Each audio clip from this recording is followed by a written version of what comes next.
Hello, Janksters, and welcome to another edition of the MagicJank Podcast, the show where members of Team MagicJank get together and we talk about the stuff that's happening in Magic the Gathering, as well as our impressions. A lot of us are standard players. We just love building stuff and having a good time. So if you are passionate about Magic the Gathering, you're in the right place. So my name's Graham. I go by HamHocks42 on the internet, and I'm joined by the one and only DamienF16. Damien, how we doing, man? Hey, I'm good. I'm doing great, actually. Spring is in the air. The new sets are coming out hot and heavy. The Fast and the Furious, just banger after banger. So I've been neck deep in Tarkir. It's been awesome. I've got an RC coming up I'm going to start testing for. So lots of stuff coming up. It's an exciting 2025. I try and just, keep the news off and not pay attention to the larger world outside of Magic. But how are you, Ham? Are you doing great?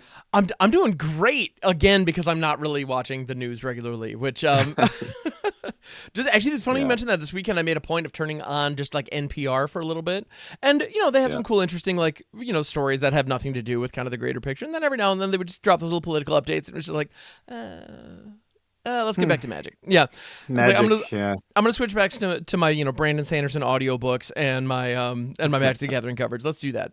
And nice. and the world got a lot cooler the moment I did that. So yes, we're gonna be a little bit more of that for you folks. And I'm sorry that we just mentioned that there's another world out there. So let's never do that again. Yeah, what world? What are we talking about? The world that we're talking about is Tarkir, where there are Dragonstorms, and they're happening faster and scarier than ever, and it's awesome. Sorry, I shouldn't just lead with our impressions, but yeah. So Tarkir, we haven't chatted since it released, at least not on in this medium. How have you been liking it so far? Yeah, I think I'm in the majority of people when I say that it's been awesome. I thought it was good. I had the pleasure of doing the early access before anybody else could, and I remember saying during that stream, I did lots and lots. I did about 16 drafts during that stream, and I remember saying almost immediately, "Oh, this is great." I'm like, this feels great. Like, this is, big splashy things, lots of mana fixing.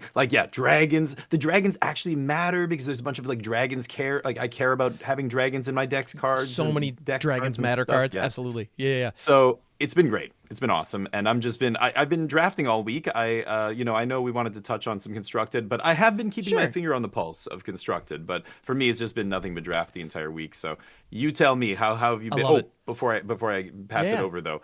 I did manage to get high gold. I came this far away from getting platinum on early access. I was telling you before the stream. So for the next early access, my goal is to get platinum before it ends. That's amazing. I think I can do it. I'm gonna try. Yeah. If you haven't watched the streamer early access events, they give us separate accounts that are completely they're not connected to our main arena account in any way, but they're fully loaded with hundreds of of wild cards and thousands of gems. The idea being we can just play pretty much any card that we want for the 24 hours of the event. And so the ranks. So all of the queues that we're going into are the ranked queues in this little isolated environment.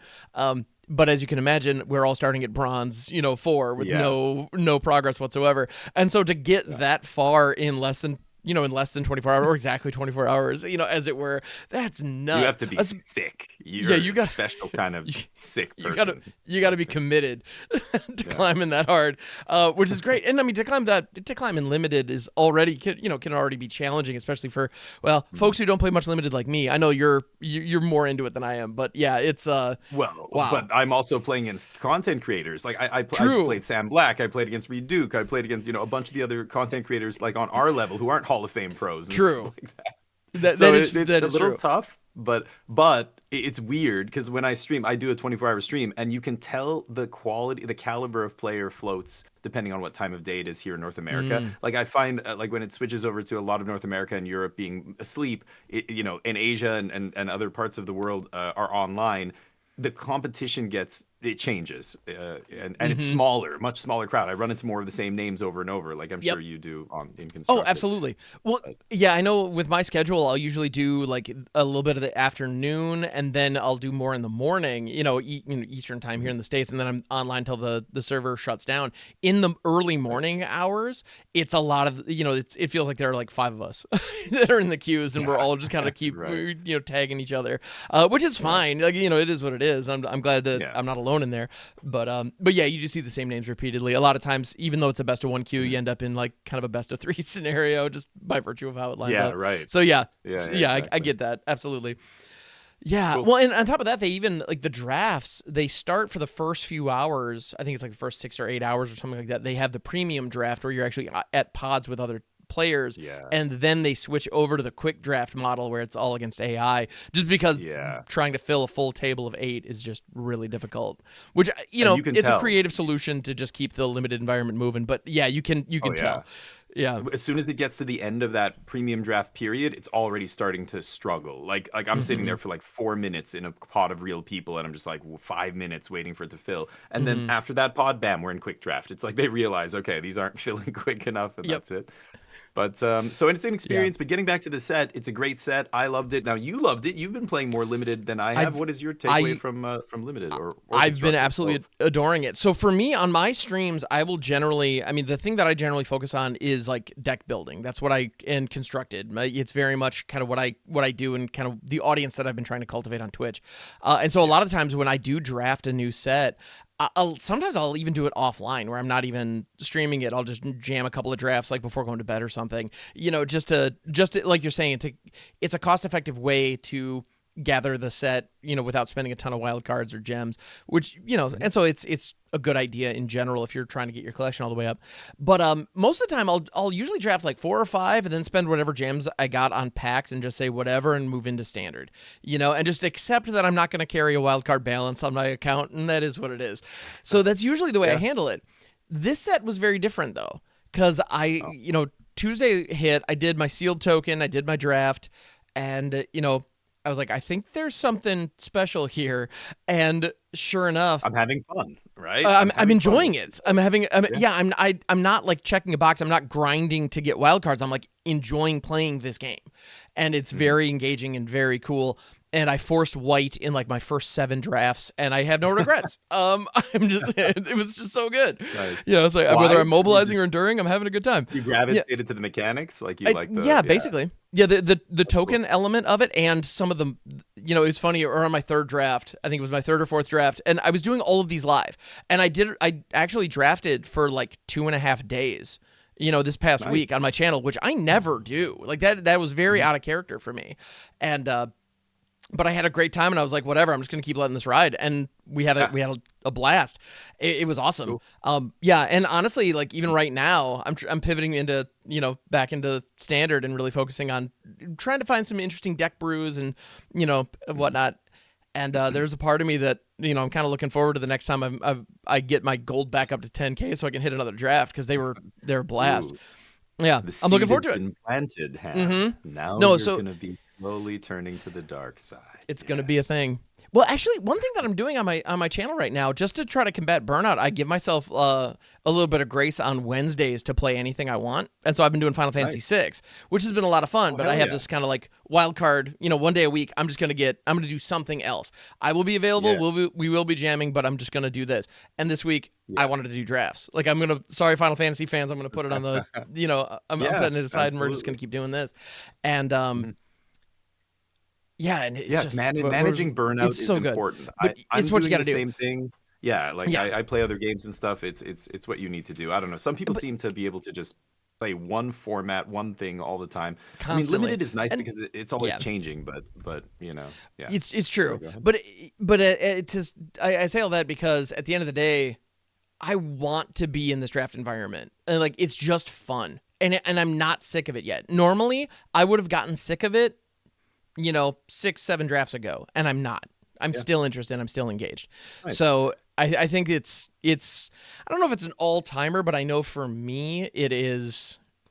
It's checking all the right boxes. So if you're out there and you're wondering, is limited worth kind of getting into, I highly recommend jamming this one. It also just feels different than a lot of the other limited environments that we've seen recently, which is saying a lot. Can you put your finger on why that is?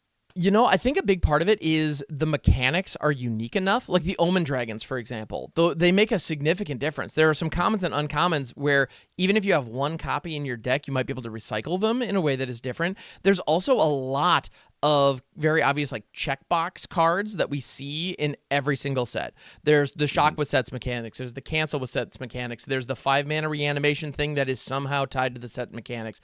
There's the rare sweeper, and like those checkbox items appear to all be kind of tied to 2-color sets. And because we are in a 3-color set, the amount of fixing is much higher.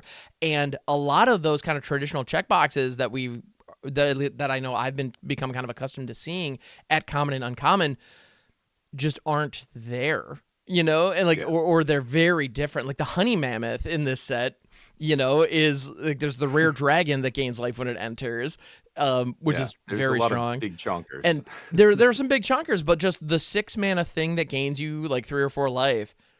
It, I don't even recall if there is something that matches that template like directly on the nose the way that I would expect there to be. So I think that's really cool, and there's a ton of examples of that. So in general, it feels a lot of the core bread and butter cards are different this time around than they have been in the past. Yeah. I mean, I agree. I think to build on what you said, I feel like it's a very expert level set. And that's not to mean it's opaque and very difficult to draft if you're not very experienced at drafting. It means there's a lot going on, and even somebody who's not a super experienced drafter can enjoy it. But at the same time, people who are experienced drafters, like I know we have people on our team who are straight up limited specialists, and that's all they do. And we have some of the highest ranked people on Arena on the MagicJank team. I'm not exaggerating. But you guys will talk about that, I'm sure, in a later episode when we talk limited. For sure. I'd love to be on one of those at some point. But this limited set, rather than 5 colors, it's 5 color pairs, and the way those color pairs bleed into each other is really interesting.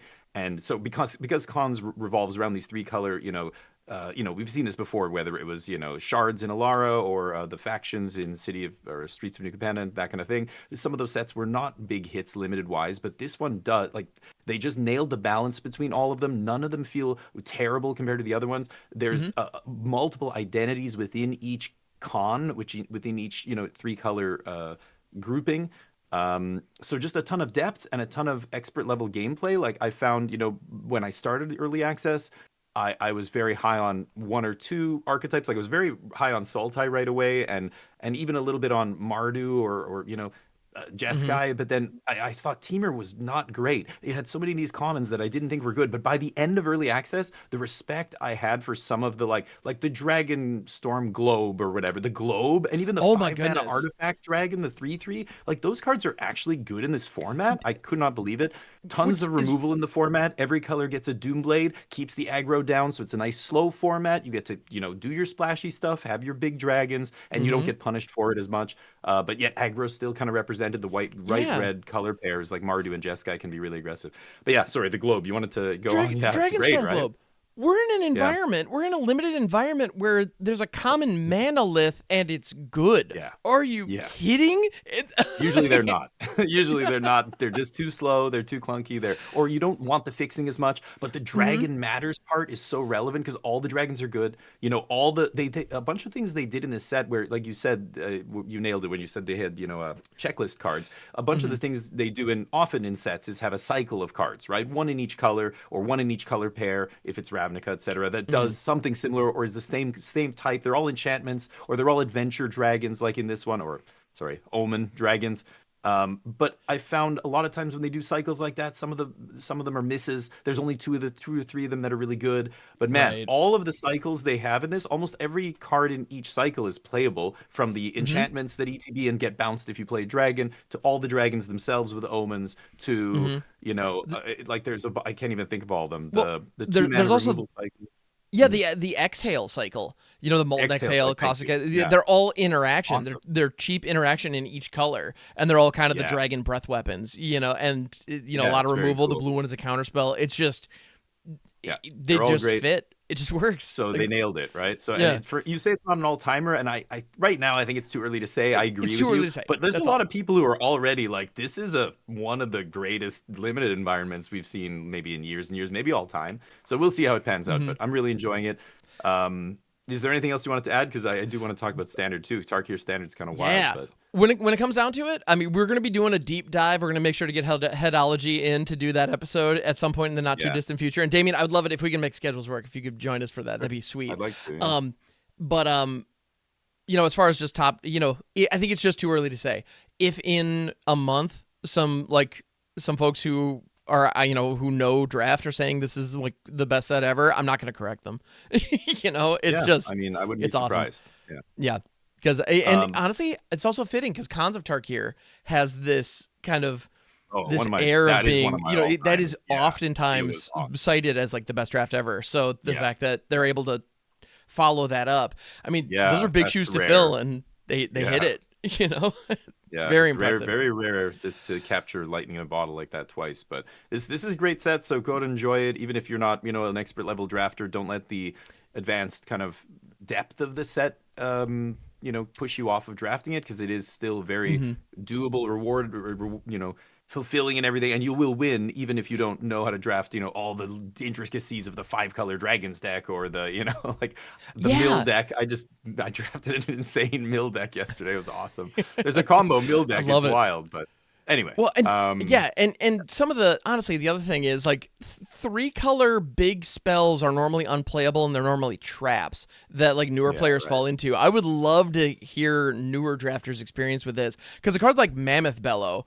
in so many environments, this would be like, it's okay, but like, can you really? But in this set, it just rules. Like the fixing is good enough, and it's not hard to do. The fact that you can. Yeah, dude, 5/5s are so big in this. They might as well be unkillable, because all the removal does 4 damage or -3/-3, or, you know, it's very tough to trade for a 5/5 cleanly. Yeah, this is a card I splashed many times. I've splashed this card in Sultai, just like, you know, splashing a 4th color, because it's so good. And then the flashback, like, you don't have to be scared about paying 8 for something. You'll have time to cast that stuff. You know, it's not. I've cast a bunch of 8 drops. They're great. And Mammoth Bellow is just one example. And I just mentioned that as just one example. There are a ton of cards like that where, like, in any other environment, I would totally say that's a trap, but here it's fine.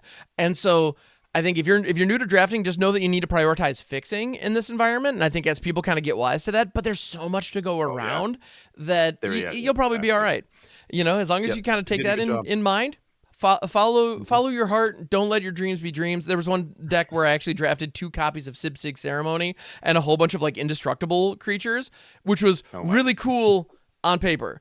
Fastest 03 of my life, because that one was a meme. But but I got 2 copies of Sib-Sig Ceremony for my Arena collection for Standard. So and constructed wasn't a total loss. I did have somebody play that card against me in limited once, but anyway, let's move on. But Standard. Yeah, so Tarkir Standard is making an impact. Now, as of this recording, we're recording this on a Sunday. This is the first weekend since Tarkir released earlier this week. So there hasn't really been any tournaments. Now, remember, RCQ season has now switched to Modern. Modern is going to be starting, I think, this weekend, or is it next weekend? I think it might be this weekend they're starting. So there will be no more Standard RCQs, which kind of sucks, because that's a wealth of information regarding the format and what's changing and stuff. But we still have Magic Online challenges. We've had a couple already.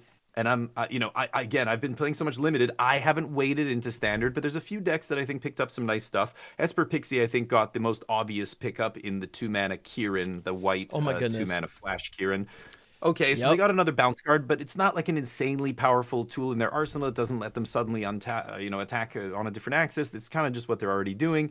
So it's fine. You're seeing some of this, but the one card. So anyway, there's a couple other things. There's some Ugin decks that none of them are doing really well. There's the only newish archetype. There's Omniscience combo picked up Jeskai. I don't remember my goodness, the like Jeskai Revelation or something. Yeah. Jeskai Revelation. Jeskai Revelation. 7 mana. Fantastic. Yeah, return a spell or permanent to its owner's hand, and then it deals 4 damage to any target. You create a bunch of things, but whatever. At the end of the day, you have this in your sideboard. When you get the Omniscience down, in the past you had to get 2 invasions of Arcavios, and then this town ain't big enough to do the loop. Now you just now you just need 1 invasion of Arcavios. Go grab this. So. Oh, Claire, I played a lot of this deck. So what you do is, you start with 1 invasion. That's all you need to win. Because if you go first invasion, go get the Johan stopgap. That says bounce a target permanent, draw a card. You can just loop 1 invasion plus stopgap and draw your whole deck.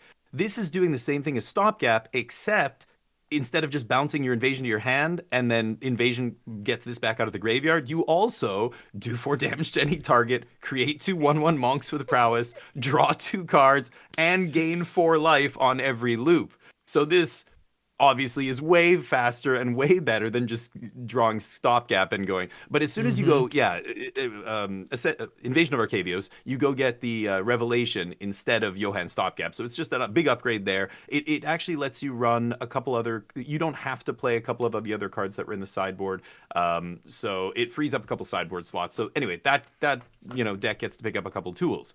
But the big thing that I'm hearing a lot of buzz about, which may be a new archetype in Standard, is blue-red aggro. Blue-red tempo aggro built around Corey Steel Cutter. This card is getting a lot of hype. And now I have this in limited in a couple of my draft decks in early access. It is disgusting. It's cheap. So why don't you, tell us what it does there. So it's an artifact equipment for 1 and a red. It equips for 1 and a red, but you don't care about that. Equipped creature gets +1/+1, has trample and haste, and it has flurry. Whenever you cast your second spell each turn, you create a 1/1 white monk creature token with prowess. You may attach this equipment to it, and you'll note it gives haste and the stat boost. So your second spell, you've got a 2/2 haste, trample prowess monk. And of course, we're talking about blue-red aggro with basically a ton of cheap spells, so you're able to trigger this every single turn, pumping out bodies, pumping your guys up, because now they're all monks with prowess, so all these spells are pumping your guys. So a lot of people are and plus this card is not just in blue-red. I'm talking about this new deck because it's kind of interesting, but it's also in some of the mono-red lists. Some of the mono red lists are experimenting with it. I think Gruul is experimenting with it. But anyway, I'm hearing a lot of talk about this card. How powerful do you think this card's going to be in Standard? Do you think this is enough to build an archetype on to compete with the other tier 1 decks, or is it a flash in the pan? Ooh, I don't think it's a flash in the pan, but I also don't necessarily know that it's a brand new archetype. I don't know that it's going to redefine things per se. But I do think it's good enough. If it had some kind of clause where if the equipment was attached, you don't make the token, then it would suck. But the fact that you can every single turn just get new bodies, and if somebody sweeps the board with something like a Sunfall, the cutter doesn't go anywhere. And so, you slow it down, but you don't stop it. And so I feel like that resilience is something that a lot of those early aggro decks need. And every aggro deck is playing 1 and 2 mana spells constantly. And so as long as you're refilling your hand in some way, and with cards like Stock Up, that's not hard. So, I don't know. I feel like this is the truth. We are going to be seeing this a lot for the entire time that it's legal and Standard. But I don't know if there's going to be any deck that can only exist because of this. Storm Chaser's talent is already a bomb, and so the fact that this can go alongside it, okay, cool. I'm wondering if this is almost replacing. I wonder if this has the potential in the mono red list. I know Urabrask's Forge has been a key sideboard slot in grindier matchups. Well, maybe not in that deck because they can run out of gas pretty easily, so the flurry might become difficult to activate. Yeah. But even then, you still have the haste enabler. So I don't know. Regardless, I think it's very good. It's best in a deck with card draw, like you said. If you have Stock Up, if you have this blue-red deck can maximize this because it's playing a bunch of cantrips like Opt and Sleight of Hand and Stock Up and whatever, just a bunch of cheap stuff that keeps the gas flowing. Like Mono Red or Gruul, you're absolutely right. They're going to have a couple turns with this, but then they'll eventually run out of gas. It's got to be a deck playing, the Druid, like the green Druid that's a split card with the Adventure, the red Adventure, something like that to keep it going. But anyway, there's already people going, I've played against this deck. It's Corey Steelcutter's insane. Corey Steelcutter wins the game by itself every game they have it. And this is the other aspect of these kind of cards that a lot of people miss initially. But there's just not a lot of interaction for a card like this. They can kill your token, they can kill your creature, but nobody's really playing artifact hate right now. It's very minimal. There's just no reason. A Braid is legal in the format. Nobody's playing cards like that. This does get swept up by Temporary Lockdown, which is a card that is very good right now against other decks in the metagame. So, blue-red, I don't even know if you can interact with that. Once a Temp Lock comes down, I think you're just cold to it because the other decks like Gruul can blow it up with a Paw Patch formation. Esper can bounce it with This Town Ain't Big Enough, but the blue-red deck, I think, actually just gets wrecked by temp lock. So there Mm-hmm. is, even as good as this card is, there's always that valve that you can adjust to let off some pressure and basically let's keep this under wraps. Let's not. This thing is Sure. not going to be that busted, but yeah, go on Reddit. People are calling for it to be banned already. I don't know. It's Yeah, I'm ridiculous. sure they are, but yeah, but of course that's overblown. At the end of the Yeah. day, we have, you mentioned a braid. We have a ton of amazing artifact removal in standard right now that nobody's Yeah. playing just because we haven't Nobody's had an playing. artifact worth slotting in to destroy. Right. So if this now is in the mix, then maybe it's time to start slotting some of those in. I mean, even cards like Gleeful Demolition, the Jeskai Convoke decks have been running that. There's no rule that says you have to target an artifact that you control. So this is 1 mana, Oh, right. destroy target artifact. Like things like Good that point. do exist within this format. You can, the sideboard options to shut this down or slow this down do absolutely exist. We just need to adjust for it. But yeah, Right. which honestly, I like that. I love the idea of a new line of play being injected into standard. I think that's a good thing. Yeah, and forcing people to consider their removal a little bit more carefully and saying, you know what, I can't just play a bunch of lightning strikes in my deck. I've Yep. got to put some way to blow up an artifact. I have to run a braid in the sideboard, or I have to play or a green deck having to go, yeah, I need to play. I mean, the green decks are playing things like Terra Sunder and stuff. Like I know Golgari runs that, which is, that hits both because they're doing it to hit enchantments, but you still get, the value. Sure. But I think like Paw Patch formation, making that work because that doesn't hit artifacts. I believe it's only enchantments and so Yeah, well, those kind of things. Yeah, Paw making Patch- people consider that. Yeah, Yeah, absolutely. Paw Patch, Get Lost, and Destroy Evil are great examples of cards that were just isolated to enchantments, and those but being see a lot of play. but see Standard, see like all significant those. play. Yeah, Exactly. well, because enchantments They're- have been the only threats recently, so now all of a sudden, Yeah. Meanwhile, disenchant's legal.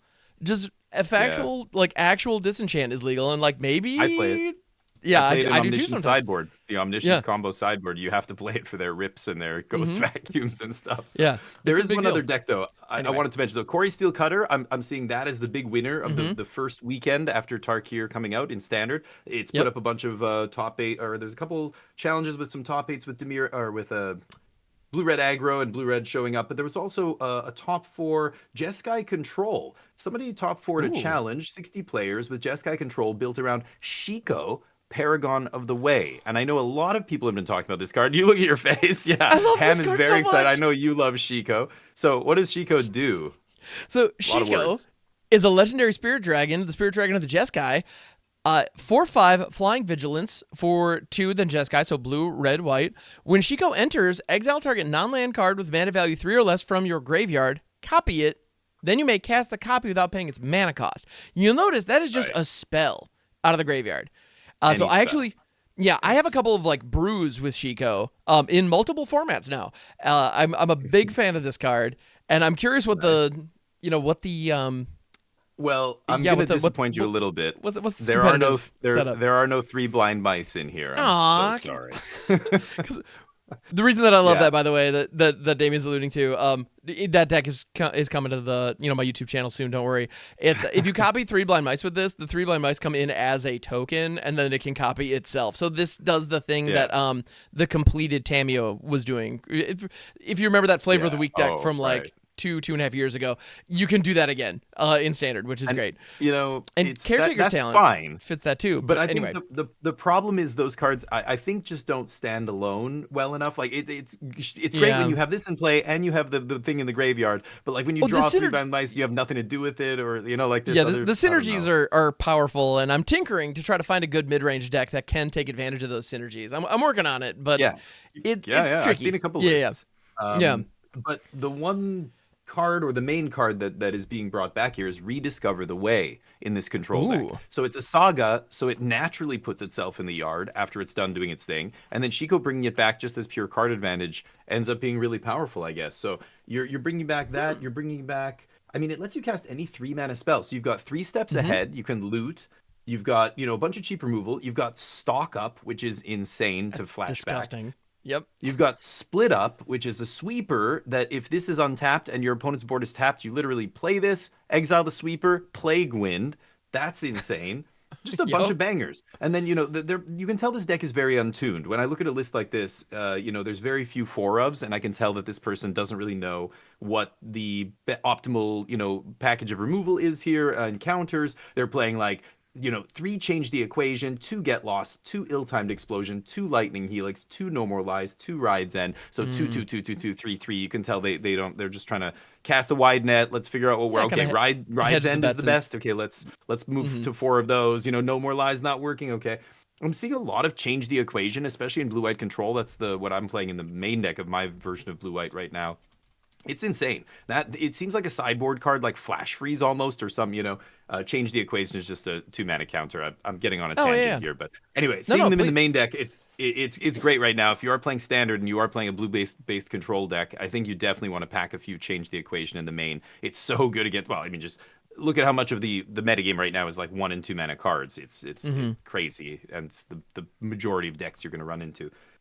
So anyway, really cool. I thought Shiko was cool. I know people love Jeskai control just as a color combination. It's been good in the past in Standard. So seeing a version here that is using Shiko, I thought was pretty sweet. The rest of it is your typical control stuff, and just flashing back a bunch of this stuff seems to be good. So kind of cool. Anyway, that's what I kind of came across that was different and new. But I don't know. What are you experimenting with? So have you dipped into Standard yet, or what? Oh yeah, I'm tinkering, and I built It's funny. Speaking of Shiko, there are a couple of interactions. I've been really trying to dial in a Jeskai mid-range list that can take advantage of these interactions that you're talking about. So it has 4/3 blind mice, 4 caretaker's talent, because if you can get either of those with Shiko, you're living your best life. I've also run. I've tinkered around with highway robbery in that build as well, because you can plot it. And as a result, your flurry triggers are much easier to hit with cards like Highway Robbery. Wait, what is Highway Robbery again? What am I? So Highway Robbery, outrageous robbery is what I'm thinking of. Yeah, Highway Robbery is from Outlaws of Thunder Junction. It's a sorcery for 1 and a red. You may discard a card or sacrifice a land. If you do, draw 2 cards. But it has plot, okay. So you can plot it on 2, and I honestly I'm not sure if it's going to make the cut or not, but plot and flurry work really interestingly together, because you can throw down something like Tigum, or there's a 3-mana card that I think is very solid, that I think there's something there in a Flamehold Grappler. Oh yeah. Which I don't think I haven't seen too many people experimenting with it, but I think there's something here. It's a 3/3 for Jeskai, so blue, red, white, which if you're getting it down right on 3, that's that might be a little tricky to pull off, but it has first strike, and when it enters, you copy the next spell you cast this turn when you cast it, and you may choose new targets for the copy. So it just delays this. So on turn 3, you can throw this down and then Highway Robbery, discard a card that you want in your graveyard, draw 2, then discard another card, draw 2 more. And so like that can be a solid turn 3 to set you up for success in the future if you're trying to tee up Shiko. The other interaction with Flamehold Grappler that is genuinely disgusting is this town ain't big enough. Because if it's turn 5, or you can trigger it where this town ain't big enough copies, the cost reduction requires the first one, the one that you actually pay for, to target your thing and one of their things, but the copy, you could target 2 of their things. Yeah, and so that's powerful. If with a turn 5, Flamehold Grappler on 3 followed by this town ain't big enough, even if the Grappler is the only permanent you have, okay, reset it, that's fine. And then you bounce 3 of your opponent's things. I mean, that could be a pretty nasty tempo swing, potentially. So I feel like there's something there. It's powerful. I just, it's that casting cost. Basically what it's saying is add red, blue, green, or red, blue, white to your casting cost of your spell, and then you get to copy it at sorcery speed.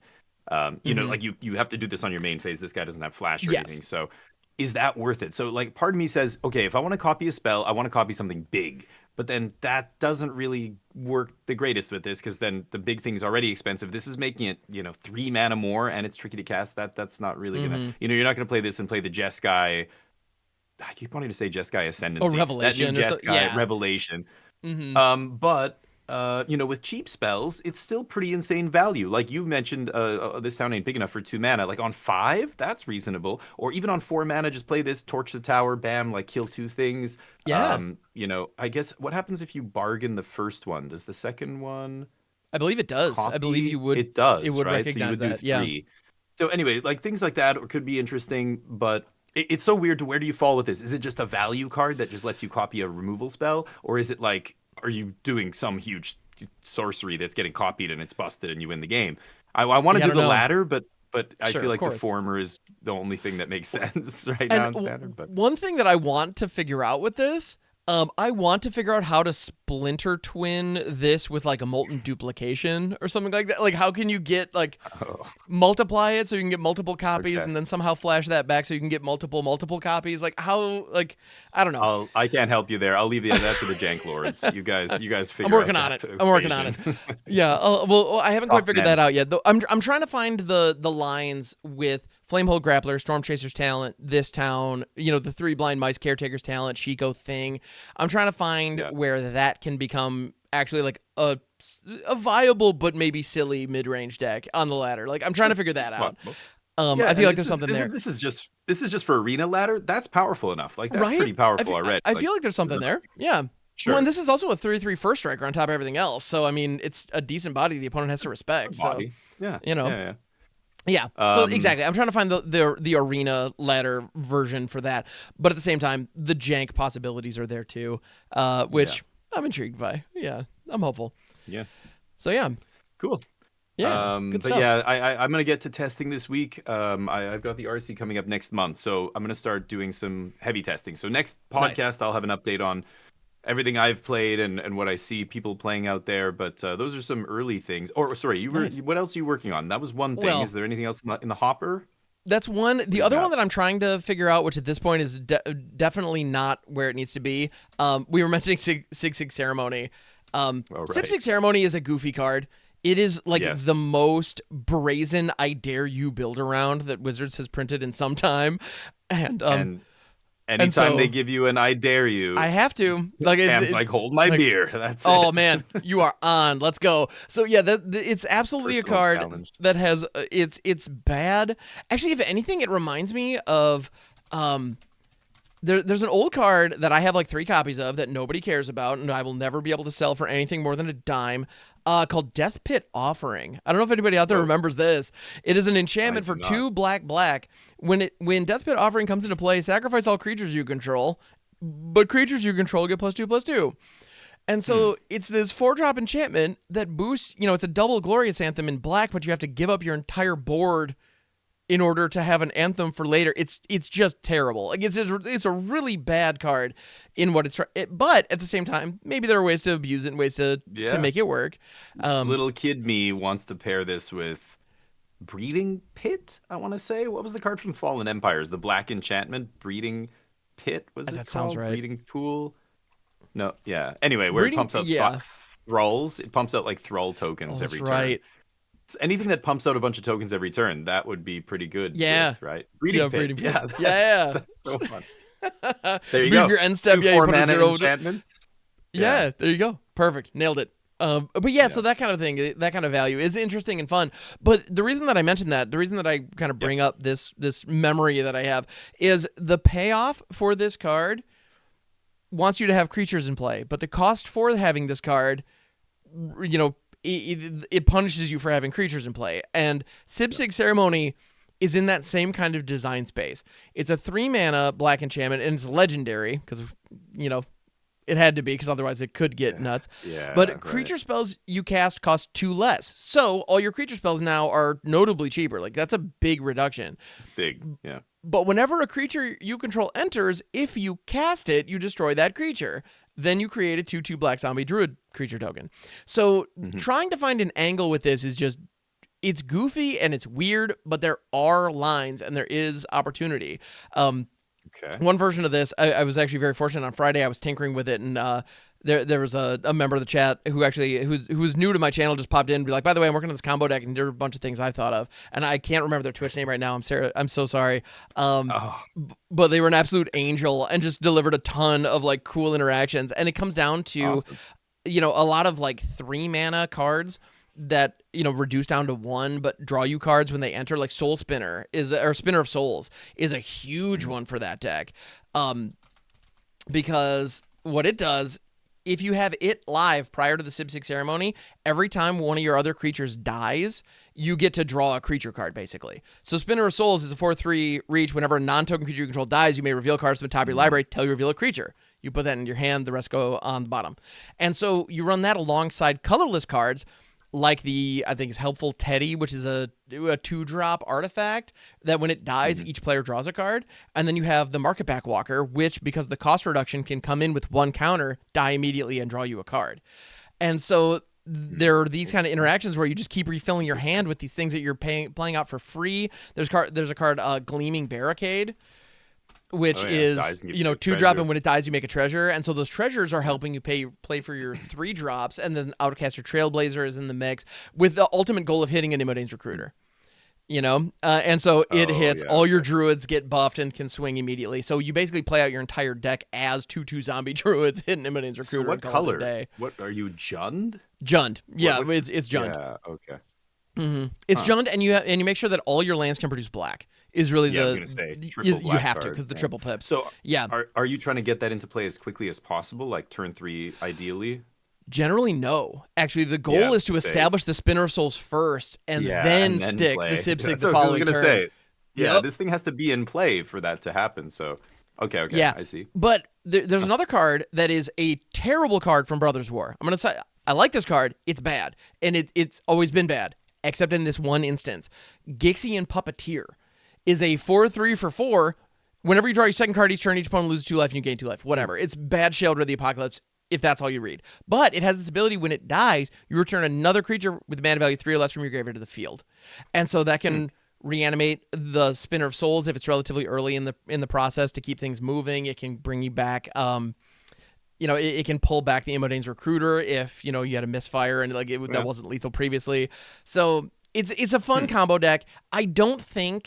At the end of the day, I don't think we have the tools to make that like a consistent performer on the ladder, but it is neat, especially with how much enchantment hate is running around right now. Like, one Get Lost on the ceremony, it's just like, oh, now I just have all these crappy 3-drops in my hand. Like, this sucks, So I was gonna say, is there no way fun. to, like, is there no 2-drop that you could just play for free? Marvin, what does he do? Murderous Mimic? Well, there are a couple. Abilities. Yeah, so Market Back Walker is the big one. Market Back Walker is one of them, because you do X equals 1, it comes in for free. Features. Yeah, and then there's also there is a Friendly Teddy from Duskborn is another one.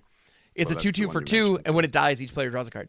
Yeah, it's just free, and you just get you draw a card, and you get 1 death trigger, on top of everything else. So there are a number of these. Yeah. If only Underworld Breach was legal in Standard. If only. But that sounds wild. Holy crap. I don't know if that's going to be a real deck, but I love your determination to make that enchantment good. Civ 6 ceremony. You mentioned Underworld Breach, but I can't help but notice that all the cards we're casting are creatures. I'm wondering if there's a build of that with Osteomancer Adept, because that's Osteomancer's tap ability is basically Underworld Breach for creatures. So yeah, but again, you just have to. It's the sequencing that's going to be so awkward. Like, you have to have this in play before you play this. Yeah, that's probably not. That's probably not worth it.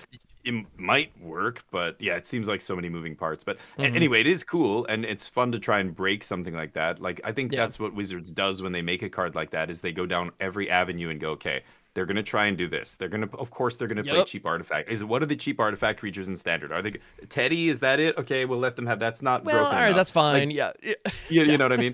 So and then they give you kind of just enough rope to kind of hang yourself with. You spend 50 hours developing this and eventually go, no, they thought of everything. Damn it, they did. I can't break it.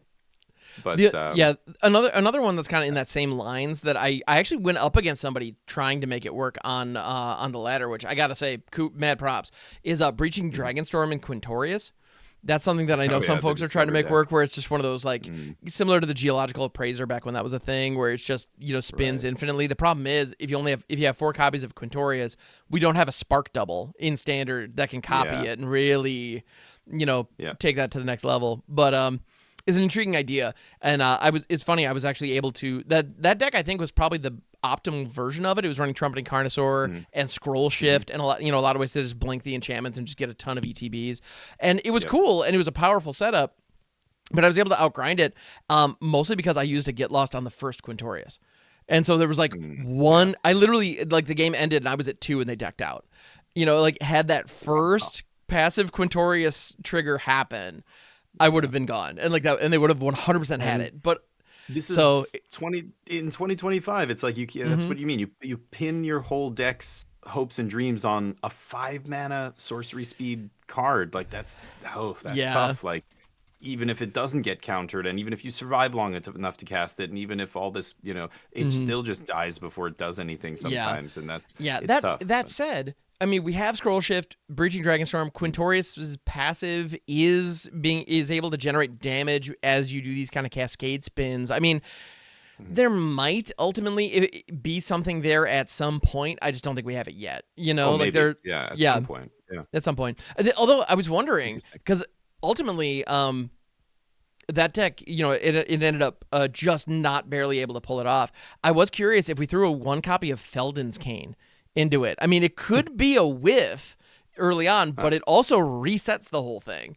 And so having, I'm probably going to tinker with that and see I forgot that was legal in Standard. Is that good? Yeah, it's legal in Standard for the first time in how many years? Yeah, I think it's. Oh God, I had an Antiquities one when I was a kid. I think it was from Antiquities, right? The OG. I'm pretty sure I had a black border. Yeah, Felden's Cane when I was young. Anyway. I think the last printing of it was on the time shifted sheet in Time Spiral, but prior to that, 5th edition was the last time it was. Long time. Yeah, it was printed into Standard. Yeah. Well, the white border version, but yeah. So anyway, it was 4th. Mm-hmm. So it makes sense that you've forgotten about Felden's Cane, because it just hasn't been Standard legal in over 20 years. Like, why would they print it into Standard now? Not only Standard, not Standard legal. I don't know if it's Standard playable. Probably not. But yeah, we could find. It would only be for goofy, goofy ideas nonsense. Like this. Yeah. So cool. I'll probably tinker with that, and again, more on that in the future. But needless to say, bottom line, when it comes down to all of this, these are just a couple of ideas. And also for anybody out there, I am gonna work on a Sib-Sig Rutadrabic deck. I'm gonna figure that out. It's cooking. It's nowhere near ready for production, but I'm working on it. Because of course, it's right there. Yeah. Anyway. Yeah. When Rutadrabic? When Rutadrabic? Soon. Anyway. We're working on it. But Dragonstorm has injected so many cool cards into Standard that I am more excited to dive into it than I have been in, I don't know, at least a year, man. I'm just jazzed to tinker with these. I'm excited to log in. When we were talking about, we mentioned at the top, combating burnout. As a Standard player, trying to grind the arena ladder, with new unique brews day in and day out, it's exhausting, And and this, totally. And I've had these discussions. I wasn't able to join you guys for the bannings talk and stuff in the last episode. I loved it. I agreed with basically everything you guys were saying, and I had a bunch more I would have loved to add, but we're not going to go down that road. But it's the same idea. When people were complaining about Standard not being fresh and it being boring and stale and everything, they wanted bannings to kind of shake it up. And it was I kept saying, no, we don't need to ban anything here. Let the sets naturally come out. Don't relax. It's stale a little bit now, but things will slowly shift. Now that said, I don't think the Standard metagame is going to flip on its head and the way Modern does when a Modern Horizon set comes out. This is not that power level. Standard doesn't shift like that. Yeah. So don't expect it to suddenly change, but at the same time, the strength of the decks will suddenly shift. Their order in the tier list will suddenly move around based on sideboard cards that certain decks pick up, or even just getting a dual land in your color. Now this set, of course, not the case, but with Aether Drift, certain decks picking up very specific verges, those kind of things go often under the radar, and they make a big difference, and formats will churn because of it. So let's see what happens. And of course, with the yearly rotation we have now, I mean, you just have to wait a couple months for another giant set to come out. So things will change. They will. And Tarkir's already changing some decks, and maybe even Standard in general. We'll see. Well, I mean, our discussion about Corey Steelcutter earlier, I think, exemplifies that the most. This is a threat that's already kind of is making a little waves, or making some waves, and I'm looking forward to seeing more of that as things develop. Yes. Speaking of making waves, in other news, it's Tarkir news, but there's some crazy stuff that happened this week that we can touch on that you brought up regarding leaks, and when I first saw this, maybe do you want to give us a quick like TLDR rundown, and then we'll go into what we think. So it's funny. One thing on this show, we all have very clear thoughts when it comes to like Standard and whatnot, and so we end up talking a lot about those and kind of rehashing those, which is fine. I love that. But there is actually some news this week that broke that I think I'd like to touch on, because there was a distribution error, and a number of packs, a number of kits were actually sent to some local game stores out, down in Brazil. And I believe, I would imagine that the orders were intended to be Tarkir, or perhaps, well, no, probably Tarkir, right? And in any event, they were actually kits from Final Fantasy. And whether they were the pre-release kits, I think some reports made it seem like it was the like new player starter kits. I'm not exactly sure what product it was, but it was Final Fantasy product. The Final Fantasy cards arrived at local game stores in Brazil well ahead of when they should. And, because that set doesn't come out for another 2 months. And so, the cards being printed, sure, that makes sense. But, like, they should still be at the warehouse at this point. But it goes further. I mean, not only did they arrive at a shop, they got into people's hands. I don't know who, but people opened them. People have opened them. There was a bunch of Final Fantasy leaks. So we touched on this before we talked about the leaks themselves. As a content creator, I try and not give any leaks any credence until Wizards officially acknowledges that they are, yes, those are the cards. They are that's what's in the set. It leaked, however it happened, regardless. But yes, that until they confirm. I think now they have confirmed, because they actually responded. At first, I was like, I'm not touching it. I don't want to look at these spoilers or anything until I find out if they're real. But now they've been confirmed. This is real. And so a bunch of these cards, I don't know how many of them got leaked. Do you know? I honestly don't even know the full extent of it, because I have been intentionally trying to avoid the content where they've been showing them, because kind of like what you're saying is the number of times where people have posted fake leaks, it has been like that's a time-honored tradition on, open forums, like Twitter, Reddit, and whatnot. It happens. Yeah. And so, as a content creator, I'm with you on the same regard, trying not to platform things that might be, not legit. False. But at the same time, and so now we're pretty sure that these, the distributors have all, the stores and distributors have confirmed this error did happen. And so, it's reasonable to assume that anything you see out there right now with, any grainy cell phone footage of, some cards sitting on an LGS display case, there's a good chance those are real.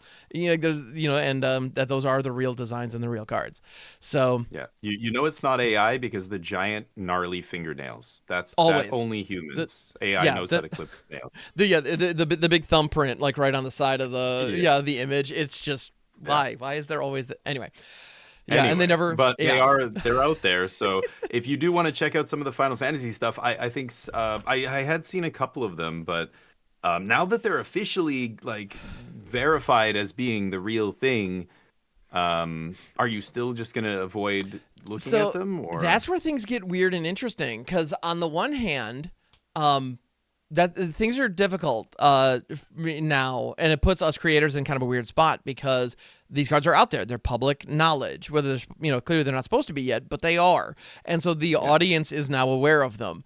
If I choose to be right, and those will come up in conversations on stream, and the audience will be talking about them.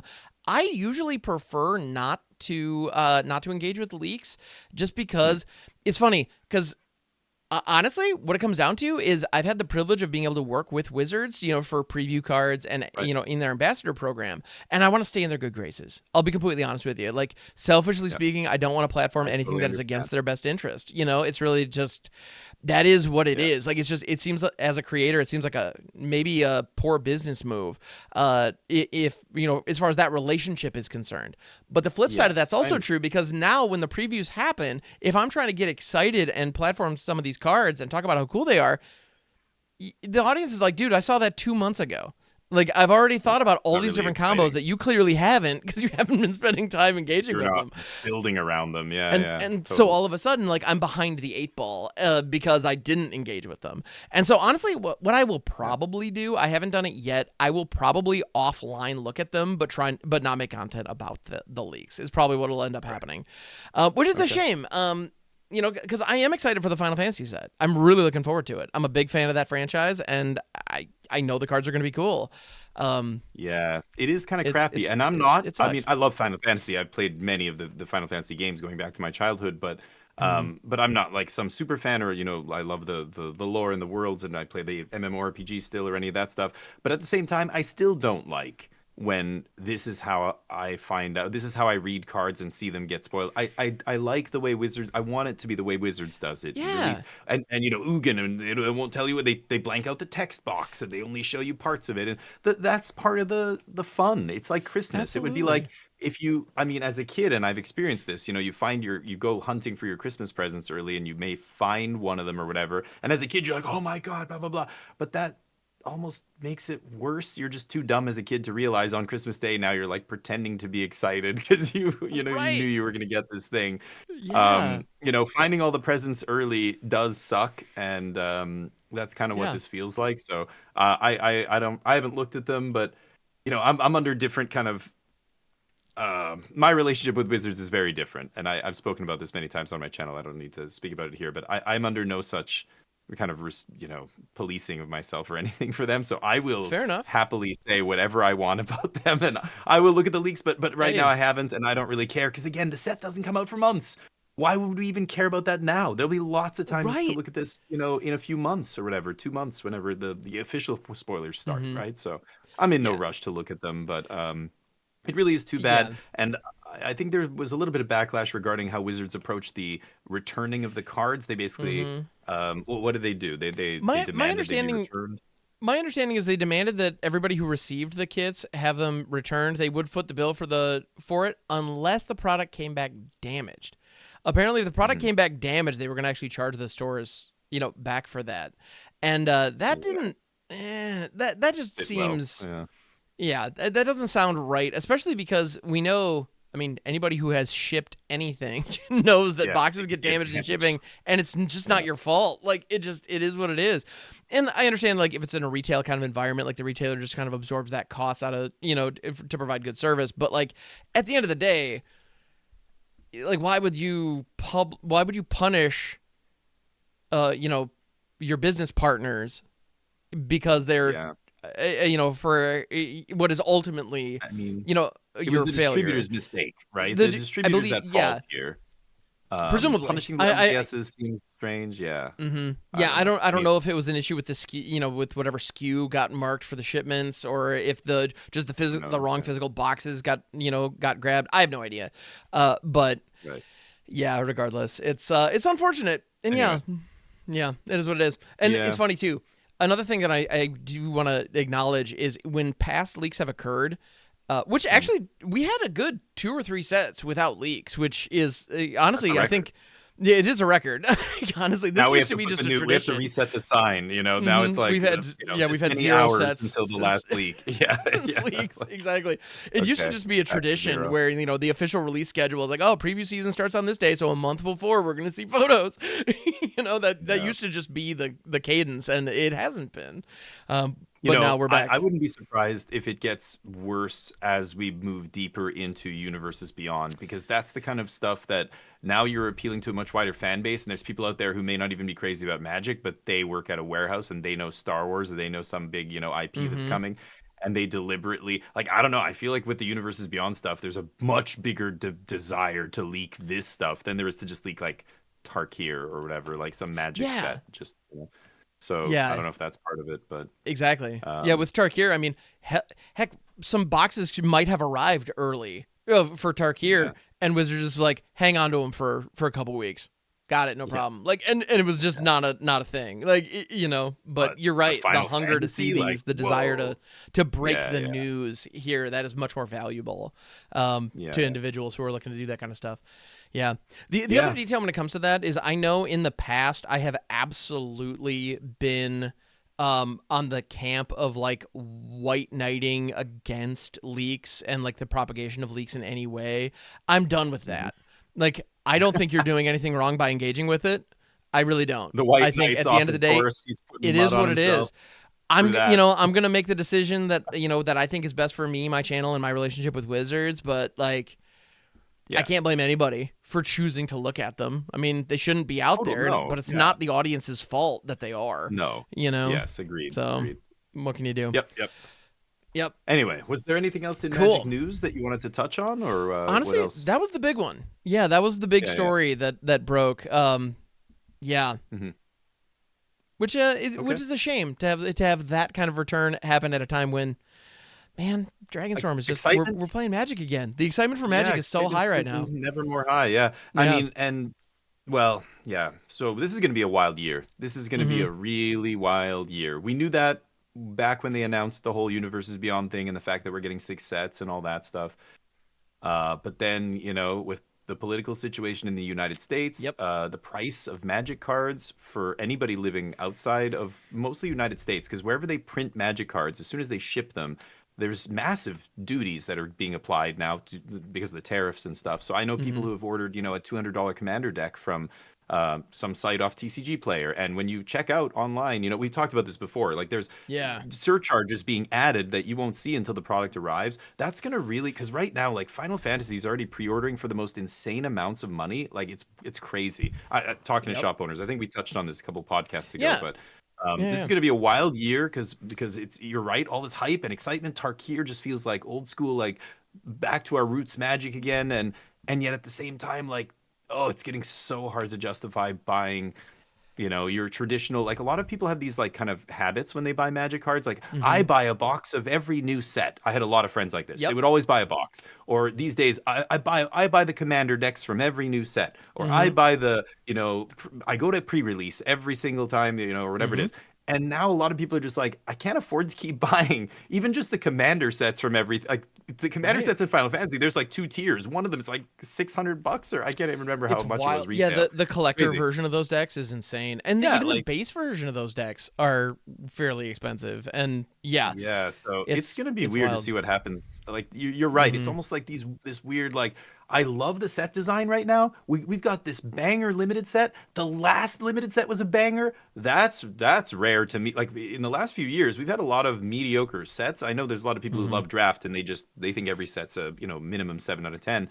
But in my books, like some of them were pretty weak. I mean, they were almost batting 50-50 at one point. But the last few sets have been great for limited. I think they've been fun for standard as well.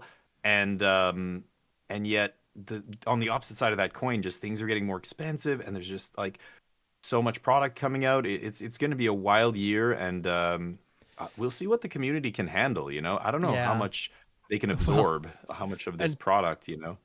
It's interesting we're having this conversation because it's not just the physical products. I know obviously the physical prices being higher is notable, but I had a real kind of cold water submersion moment earlier today. I actually was just filling out my taxes, and I actually got to look at how much, by virtue of being a content creator, like a large portion of my income is coming from my Twitch stream. And so, right. It's Magic content, the Magic gems and things that I'm getting. I'm featuring all the everything I'm buying. So I marked it as a business expense in my taxes, which, it is what it is. Well, and so as a result, I got to see the number for how much money I have put into Magic Arena in order to stay like up to date. Holy crap, dude. It's a lot. Like it just is. Okay, so for the sake of like knowledge for the sake of our audience here, like as a content creator, I don't, if this is too personal, don't tell me the number, but how much per set in terms of gems what do you buy each set? Do you buy like the because there's a whole bunch of stuff you can buy in the store, right? Do you get like the I don't even know, like the gold card, wild card package? Do you get the like deluxe package with the emote and the, like, tell me, what do you honestly, I usually end up getting all 3 of the pre-release bundles. I never buy the stickers or the cosmetics. I just don't. But okay, the pet comes with the Mastery Pass bundle or whatever. So the Mastery Pass, the 50 packs, and then the sealed tokens and the draft tokens. Okay. And so that ends up being usually. Yeah, I usually get all 3, and that ends up being around $100. And then beyond that, I'll spend either immediately there or immediately around the same time, or shortly after. I'll end up dropping about $50 to get more of the packs, just so that I have enough of the set to consistently be brewing like viewer brews and things like that with the new set. So I'm in a unique position because getting them quickly is valuable and important, which is something that a lot of folks don't necessarily have. That pressure to accumulate the whole set so quickly is not necessarily other people's issue. But I'm so I ended up spending around $200 each set is usually what happens. And that's a common refrain. I hear that from a Yep. lot of players, even just constructed players who are trying to just make sure they can pivot from week to week and build the latest, whatever the tier 1 deck pops up is. Just having enough wildcards means, if you want to get, most of the rares and stuff in every set and play sets of uncommons and weird, then you've got to spend $100 to $200. That's what I hear usually to be competitive, to stay up to date. Yeah, wild. And I'm fortunate in my position to have like all of standard aside from the most recent set. So my gold packs are just giving me a ton of rares and mythics from whatever the new set is. So that's a nice that is convenient at this time.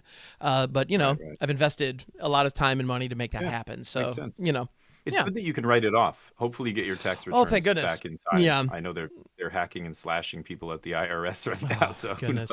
Who knows they have been accepted. So hopefully everything will be okay. But anyway, it's a whole thing. Anyway, let's not. That's but yes, far we too don't. dark. The real world again. No. So if there's nothing else, I have a pretty banger. Well, I don't know. Should we wrap this? I don't know how long we've been going. I think we're good. So we're a little over an hour. So I feel like now would be a fine time to bring it in for a landing. So question of the week time. What you got for us? This is a really good one. And I was hoping there would at least be one other host here because it's kind of unfair to just stick you with this. This is all going to be on you because I know the answer to this. Okay. Mm-hmm. So Ham, this is the $1 million question. Dun, dun, dun. Which 5 cards are legal in every format that Scryfall recognizes? Now, just to clarify, every format, this is interesting for the people listening as well. This is every format that Scryfall officially recognizes as a legitimate Magic format within which people are playing games. There's a community. You can find like-minded people playing these kind of formats. Are you ready? So in all these formats, Standard, Future, which is Future Standard. It's only on Magic Online usually. So Standard, Future, Historic, Timeless, Gladiator, Pioneer, Explorer, Modern, Legacy, Pauper, Vintage, Penny Dreadful, Commander, Oathbreaker, Standard Brawl, Brawl, Alchemy, Pauper Commander, Duel, which is like Duel Commander, Old School, which is only 93, 94 cards from 1993 and 94. And pre-modern is still a format, and pre-DH is a format. Okay, that's a lot of formats. There's only 5 cards that are legal in every single one of those formats. Only 5. Okay. How many of them can you get? I tell you what, this is a hard question. I'm going to give you a hint. This is a big hint. Every one of these 5 cards was reprinted in Foundations. Ooh. Yeah. Oh, wow. 5 cards that are legal in every format. All of them were in Foundations. Interesting. All of them. Now, this is all of Foundations is a wacky set, right? Like I'm talking all kinds of stuff all of the not just the packs of Foundations, but all of the other like the ancillary and all Foundations. Yeah. All of these 5 cards are printed within the Foundations umbrella. They are the only 5 cards in existence which are legal in every single format. Can you tell me? Can you guess which ones they are? I do happen to have a Scryfall window open, and I'm just resisting the urge. No cheating. Go through. I know. So the format that I want to lock onto there that I think is going to be really, really telling is we got Alchemy, and then we also have Penny Dreadful. That is the fact that Penny Dreadful is on that list. If you're not familiar with Penny Dreadful, it's an MTGO format where it rotates every couple months. I think it's when new sets come out. And what they identify every card that has a market value on MTGO of a penny or less. And that's, so anything that's a cent or, well, I think it's just, obviously you can't get lower than that, but all the cards, or no, is it 3 cents? But it's basically. It's 1. I think it's 1 cent. It is 1. I don't know. Anyway, I think that was the idea. So it's cards that are dirt cheap. And so it's funny because you get like bulk rares in there, which is kind of different than Pauper. And so it's interesting. Or cards that have just been reprinted to death. Some very powerful cards have shown their, have popped into Penny Dreadful. The fact that there are multiple Pauper formats on here means these are all they're commons, all commons. Obviously. They have to all be commons. Right. That's one. So they have to have a printing of common. Yeah, right, right. So and so old school. Do you have any guesses? Presumably older. Shock is the first one that came to mind. No, there are formats where Shock is not legal. No. I was thinking like Shock. Old Oh, shocking. school is 1993-94 Magic. These cards are legal in old school. They're legal in pre-modern. They're legal Wait. in pre-modern. Shock would be legal, but no, Right. I was not like, Shock. how? Wait. Oh, huh. I could have swore that was. Yeah. Anyway. There is well, no, of course it wasn't.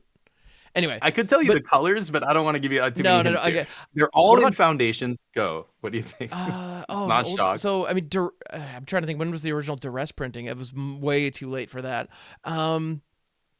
Oh, doggone it. Grizzly Bears? Think of no, but close. Grizzly Bears is not legal in every format. No. I want to say Giant Spider wasn't in Foundations. I don't No. think. Should have been. There are no black cards in these 5 cards. Okay. All right. There are two white cards, a green card, a blue card, and a red card. Sarah That's Angel. it. No. No. It's things smaller. Was Sarah printed at common? I don't think it's ever been a common. Oh, it might not have been. You're right. It might be a perpetual uncommon. And I know Shivan Dragon, I don't think has ever been printed at common either. So that's not. Yeah. Oh, well, no, yeah, it was uncommon in Foundation. Yeah, you're right. Yeah. Right. Okay, God, I'll give you another tough, hint. Man. Yeah, please. This is tough, right? I wish we had tough. another person here because when I read it, I'm like, I guessed 2 of them, and then or 3 of them. The two of them I would never have guessed, but one of them is a card we just spoke about on the podcast earlier today. We were Feldenskane? No, that was in Foundation. Kind of. It's a sideboard card that I was talking about playing. What's a good sideboard card right now? It's gotta be a Braid, right? No. Older than that. Old school. Disenchant. Yeah. Disenchant. Okay. There it is. Disenchant is one of them. Yes. Disenchant is legal in every single format. Every single format, it's legal right now. All right. Disenchant. This number will change, obviously, as things rotate. But right now, there's only 5 cards. Classic. Disenchant is one of them. Okay. That's one of the white ones. There's another white one. There's a red, green, and a blue one. Pacifism? No. It's a creature, the other white card. One of the most ubiquitous creatures. Again, yes. Yeah. Savannah Lions is one of them. That goes way back to pre-modern. It goes old school Magic 93, 94. It's common, so it's legal in Pauper. So it's Disenchant Savannah Lions. And then, do you want to keep trying, or should I just tell you them? Well, what's the green one? What is the most iconic green card you can think of? Just going way back to your childhood. It's got to be Llanowar Elves. Close. Yeah. It's in that. Yep. It's in that ballpark. It's not a creature. Oh. Like Rampant Growth? Similar. Oh, no. Close. Dude, if Rampant Growth was legal in Standard, I'd be playing it all the time. And it's not OG. Like Alpha from Alpha. All of these cards actually are legal. Yeah, are all Alpha Beta cards. Unlimited cards. I'm blanking out. You know what? I'm gonna cheat a little bit. I'm just gonna pull. I'm gonna pull. I'm gonna tell you. You don't have to look it up. I'm just gonna look through Scryfall, and I trust that when I see it, I'll realize like, oh, of course. Well, okay, we don't have all day though. You can't just troll. No, you're right. You're right. Well, no, I'm looking at the Foundations cards specifically, but no, I'm not. Oh, what do we got? What do we got? Okay, go ahead. So it's I give up. So for it's hard, man. Yeah. I couldn't get them all. There's no way. I got Disenchant, and I got the green one. The green one is Giant Growth. Oh, Giant Growth. For me, it was like, that was like, of course, It's like the okay. Yep, of course. So Disenchant, Giant Growth. We said Savannah Lions was the other one. So Disenchant and Savannah are the white ones. Giant Growth's the green one. The blue one, old school classic, most blue like original. Unsummon. Yeah. Unsummon. Okay. Yeah. When you say it, people are like, "Oh, right." Of course. So those ones are obvious. To me, Savannah Lions I didn't get, but I got Giant Growth and Unsummon and Disenchant. Unsummon illegal in every single format right now. That is a legitimate format that anybody would consider a format, right? Yeah. The last one is so weird. The red one. Yeah. Fire Elemental. Fire Elemental is legal in every format because it is legal in they printed it in Foundations apparently. I didn't even remember that this was in Foundations, but it is. So the 5 that are legal in every format: Disenchant, Savannah Lions, Fire Elemental, Unsummon, and Giant Growth. There you go. A for effort, Ham. It's a super hard question. I couldn't get it. Most people can't get it. So but all these make sense. Out there, yeah. And if you're out there listening, this is a funny piece of trivia. Next time you're at Commander Night or whatever, you go to your shop, see if anybody knows this, because most people I don't think would even think about this, but it is interesting. Only 5. You'd think there'd be more, but because Yeah. there's so many formats, but like you said, some of the things Pauper and old school, the old school format, that I just think old suddenly school narrows it just down to like, dramatically. commons Hmm. from alpha beta, basically. That's it. But I Right. forgot that Fire Elemental is still legal in standard. It's in foundations. I was I just like, oh, right. yeah, no, I had no Yeah. idea because was it even in because in the Foundation's umbrella there was the starter like kits or like I think there were starter decks, Yeah, yeah, and that yeah. included some cards that weren't in the draft environment. I And so think I'm that's wondering what if it's this was from, yeah. maybe in one of those. If it, yeah, Yeah, yeah. because That's why I yeah, I don't. clarified. I said it's in the Yeah, Foundation's umbrella, but I don't, right. you might not find But it yeah, if they have a you're just Foundation looking. set symbol. Yeah, I know like classification was in one of those, for example, but you can't draft it if you're drafting Man. Foundations. Like okay, but And even the that's formats. When I wild. looked up the formats, I was like, "What are these legitimate?" Like Scryfall recognizes these as formats, like the old school and pre-modern, Right. pre-DH. What is pre-DH? Is that like I before think it's like Commander? before. I think it's They before printed like Commander directly to Commander? 2016. I think it's you're allowed to play cards that Oh, predated when Wizards started printing into Commander specifically. okay, that's what I So thought. like Yeah, yeah, prior to the okay, precons. Well, and it's funny. One right. guess that I had, Duress. It's the old school. It is where it's not why it's not in there. Yeah, Is yes. that cause that's Same with why because Shock. yeah Those because came it's out funny much because later in Stronghold or right whatever, and right? same with Shock yeah Yeah. because if you're on Scryfall they have a little like a little block showing Oh a yeah, there you number go. showing a whole bunch of formats, but you'll notice Oh yeah. old school and like the Well, that's not all the PEDH and like formats. they're not on Yeah, here. yeah. And Yeah, so yeah, like yeah. the formats that I think of, so like looking at Duress, it's green across the little thumbnail, and so I What you assumed, what you have to but do is go to the search, so go to advanced mm-hmm, search and click on all the formats you can search by, and that's where you right. see this giant list, and you're just like, whoa, what the hell? What? I Yeah, think there's, exactly. yeah. That's Anyway, wild. it's interesting. I thought it was funny. There's only 5. I thought, oh, Absolutely. there has to be more, but only 5 apparently are Right. legal. So there you go, and they're spread That's across all cool. the colors. I thought was weird too, but here we are. Yeah, that's interesting. I dig it. Well, thank you. That is Okay, a cool fun fact. Absolutely. yeah, we'll Yeah, try and have a good one next week, but I'm I here thought for I it. was saving that one No, I appreciate it. anyway. That was super cool, man. Thank you. Awesome. Well, yeah. With that, do you have anything coming up in the next week, or I mean, coming up in the near future that you want to let people know about?